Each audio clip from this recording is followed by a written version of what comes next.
ছেলে সত্যি সত্যি সরকারি চাকরি করে, বড় বাড়ি, AC, TV, fridge, washing machine সব আছে, শুধু একটা জিনিসই নেই, সেটা হলো পাত্রের মাথায় চুল। দিদি তুমিই বলো, চুল নিয়ে আমি কি করব? চুল ছিঁড়বো নাকি চুলটা কেজি দরে বিক্রি করে থালা বাটি কিনবো? পাত্রের মাথায় টাক, পাত্রের বয়স বেশি, তাতে কি যায় আসে? সরকারি চাকরি তো করে রে বাবা। দিদি আমি ওই টাকলা কাকুকে বিয়ে করেছি বলে আমার বান্ধবীরা কটাক্ষ করে বলতো, ওই কোচি বয়ফ্রেন্ডকে ছেড়ে শেষে এই টাকলা কাকুকে বিয়ে করলি। দিদি আমিও ছেড়ে কথা বলিনি, আমিও ওদের মুখের উপর বলে দিয়েছি, টাকে চুল নেই তো কি হয়েছে, টাকের ট্যাকিতে টাকা তো আছে।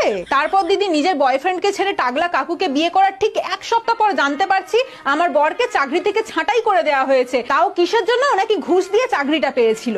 এতদিন জানতাম সরকারি চাকরি নোকিয়া ফোনের মতো মজবুত, কিন্তু এত বড় স্ক্যাম হবে ভাবতে পারিনি। সরকারি চাকরির লোভে ওই টাকলা কাকুকে বিয়ে করেছিলাম, এখন সরকারি চাকরিও থাকলো না, উল্টো ওই টাকলুর সাথে এখন থাকতে হবে। দিদি এখন তো দেখছি এরকম টেম্পোরারি সরকারি চাকরির থেকে সরকার বাড়ির চাকর হওয়া অনেক ভালো। দিদি আমি অনেক বড় ভুল করে ফেলেছি, এখন বরের চাকরি চলে গেছে, আমরা খাবোটা কি?